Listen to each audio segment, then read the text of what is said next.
안녕하세요. 오늘 저희는 인공지능 스파이전, 기술 경쟁과 정보기관의 미래라는 이걸 좀 깊게 파보려고 합니다. 세계 정보기관들이 최신 AI, 특히 그 대규모 언어 모델, LLM이라고 하죠. 이걸 어떻게 도입하고 있는지, 또 그 과정에서의 경쟁이랑 과제들, 이런 걸 좀 살펴보겠습니다. 이 자료가 보니까 미국하고 중국이 중심이긴 한데, 유럽이나 다른 나라들 상황까지 다루고 있더라고요. 그래서 이 기술 경쟁이 앞으로 어떻게 될지 약간 통찰을 주는 글 같아요. 저희 목표는 이 복잡한 AI 경쟁 속에서 정보기관들이 실제로 뭘 하려는지, 또 뭐가 어려운지, 그리고 이게 듣고 계신 여러분께 어떤 의미가 있을지 이걸 좀 명확하게 짚어보는 겁니다. 자, 그럼 바로 시작해볼까요? 이야기가 그 도널드 트럼프 대통령 취임식 날로 가네요. 중국 회사 딥시크가 세계적 수준의 LLM을 딱 발표했는데 이때 미국 정보 커뮤니티, IC라고 하죠. 여기가 말 그대로 허를 찔렸다 이런 평가가 나왔다고요. 마크 워너 상원정보위 부위원장이 이게 미국한테 큰 경종을 울린 사건이었다. 이렇게까지 표현했더군요. 네, 맞습니다. 이게 그냥 기술 하나 발표했다 이걸 넘어서요. AI 주도권 경쟁 판도가 어쩌면 확 바뀔 수도 있겠다 이런 우려를 준 상징적인 사건이었죠. 그래서 바이든 행정부가 이걸 굉장히 심각하게 봤어요. 중국한테 추월당할 수도 있겠다 싶으니까 정보기관, 국방부, 에너지부 같은 곳에다가 지시를 내린 거죠. 엔트로픽이나 구글 딥마인드, 오픈 AI 같은 최첨단 연구소들하고 더 가깝게 협력하고 좀 과감하게 실험도 해보라고요. 아, 그래서 구체적으로 어떤 액션들이 있었나요? 네, 그게 지난 7월 14일에 국방부가 발표를 했는데 이 기업들하고 또 일론 머스크의 XAI 있잖아요. 여기랑 각각 최대 2억 달러 규모 계약을 맺었어요. 이게 뭐냐면 사용자를 대신해서 복잡한 일을 단계별로 짜고 심지어 다른 기기까지 제어할 수 있는 그런 에이전틱 모델 실험에 들어간 겁니다. 에이전틱 모델이요? 그게 그러니까 그냥 챗봇하고는 다른 건가요? 네, 훨씬 능동적인 거죠. 그냥 질문에 답하는 수준이 아니라 스스로 목표를 세우고 그걸 달성하기 위해 행동하는 AI, 약간 그런 개념으로 보시면 됩니다. 와, 그렇군요. 근데 이미 현장에서는 AI가 꽤 쓰이고 있다면서요. 마이크로소프트 클라우드나 엔트로픽의 클로드 거부 이런 모델들이 최고 기밀 데이터까지 다룬다고 하던데요. 맞아요. 이미 활용은 되고 있습니다. 근데 이제 일반 상용 모델하고는 좀 다르죠. 보통 AI는 기밀문서 같은 거 보여주면 처리할 수 없습니다 하잖아요. 근데 이건 오히려 그런 걸 처리하도록 미세 조정을 하고요. 특정 언어나 방언 능력 같은 걸 강화시키고 결정적으로 외부 인터넷이랑 완전히 분리된 아주 안전한 서버에서만 돌리는 거죠. 아하, 특수 목적용으로 개조된 AI군요. 근데 이런 경쟁이 미국만 하는 건 아니죠. 다른 나라들 상황은 좀 어떤가요? 그럼요. 이건 뭐 전 세계적인 현상입니다. 영국 정보 커뮤니티 UKIC라고 하는데 여기도 최고 기밀 수준에서 LLM을 쓸 수 있는 역량을 갖췄다고 하고요. 또 프랑스 같은 경우는 미스트랄이라는 회사가 군사 AI 기관이랑 손잡고 사바라는 모델을 만들었어요. 이게 중동이나 남아시아 데이터로 특화 학습을 시켜서 아랍어나 타밀어 같은 특정 지역 언어 분석에 강점이 있다고 합니다. 상당히 전략적인 움직임이죠. 그러네요. 특정 지역 맞춤형 AI라. 그리고 이스라엘 군대의 얘기도 있었죠. 가자 지구 전쟁 이후에 GPT-4 사용량이 20배나 늘었다는 보도도 있었고요. 실제 작전에서 정말 빠르게 쓰이고 있다는 거네요. 네, 맞습니다. 그런데 이런 화려한 발표들이나 보도 뒤에는 현실적인 어려움도 분명히 있어요. 오픈AI 출신으로 국방이나 정보 분야에서 일했던 카트리나 멀리건이라는 분이 지적을 했는데 국가 안보 쪽 AI 도입이 아직 기대만큼은 아니다. 이렇게 얘기해요. 아, 그래요? 생각보다 더디다는 건가요? 네. 물론 NSA처럼 수십 년 동안 음성인식 같은 초기 AI를 연구해온 곳은 좀 예외일 수 있는데 많은 기관들이 아직은 최신 공개 모델을 막 가져다 쓰기보다는 그걸 좀 제한적으로 활용하는 자체 시스템, 일종의 래퍼를 만들어서 쓰는 걸 더 선호한다는 거죠. 래퍼요?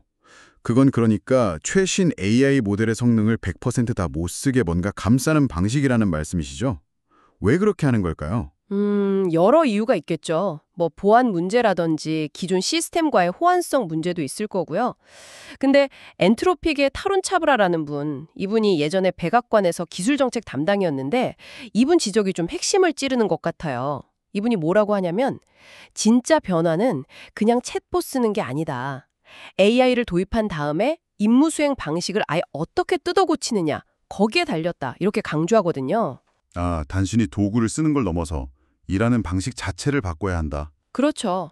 바로 여기서 아까 말씀드린 에이전팅 모델의 역할이 다시 중요해지는 겁니다. 임무 수행 방식의 재설계, 조금 더 구체적으로 예를 들어 주실 수 있나요? 상상해 보세요. 예를 들어 위성 이미지를 분석하는 AI 에이전트, 또 음성 감촉 내용을 분석하는 에이전트, 이렇게 정보 흐름별로 AI를 딱딱 배치하는 거죠.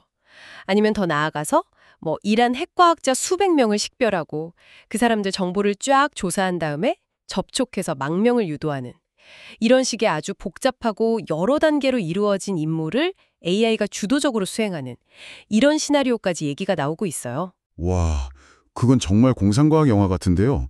근데 모두가 이런 방향에 동의하는 건 아니겠죠? 좀 회의적인 시각도 꽤 있다고 들었어요. 네, 당연히 있습니다. 영국 앨런 튜링 연구소의 리처드 카터 박사 같은 전문가들은 굉장히 신중해요. 이분들 주장은 정보기관이 진짜 필요한 건 그런 자율적인 에이전트 모델보다는 지금 LLM의 가장 큰 골칫거리인 환각현상. 그러니까 AI가 막 없는 사실을 지어내는 거 있잖아요. 이걸 줄이는 게 더 시급하다는 거죠. 아, 하긴 그 환각 현상 때문에 AI 정보 믿기 어렵다는 얘기가 많죠. 그렇죠. 그래서 실제로 영국 기관들은 어떻게 하냐면 일단 신뢰할 만한 정보를 먼저 검색하게 한 다음에 그 정보를 바탕으로 LLM이 답변하게 하는 식으로 이 환각을 줄이는 기술을 쓰고 있다고 해요. 그럼 카터 박사는 그 에이전팅 모델 자체가 좀 위험하다고 보는 건가요? 네, 그렇습니다. 에이전팅 모델이 스스로 작업을 막 정의하고 반복하는 과정에서 예측하기가 더 어려워지고 또 오류가 쌓일 위험이 크다고 봐요. 실제로 오픈 AI가 내놓은 최신 에이전팅 모델조차도 이전 모델보다 환각률이 더 높아서 약 8% 정도 된다는 평가도 있거든요. 8%면 꽤 높은데요. 네. 그래서 카터 박사는 현재 LLM 구조가 세상 돌아가는 원리, 즉 인과관계를 깊이 이해하는 데는 좀 한계가 있다. 그러니까 새로운 방식의 추론 모델 개발이 먼저다. 이렇게 주장하는 거죠. 그렇군요. 근데 여기에 또 다른 변수가 있죠. 바로 중국입니다. 실리콘밸리의 안보기술연구소라는 싱크탱크에 필립 라이너라는 분이 지적하는데 미국이 중국이 그 딥시크를 군사나 정보 목적으로 얼마나 쓰고 있는지 이걸 제대로 파악을 못하고 있다는 거예요. 네, 그 부분이 상당히 우려되는 지점입니다.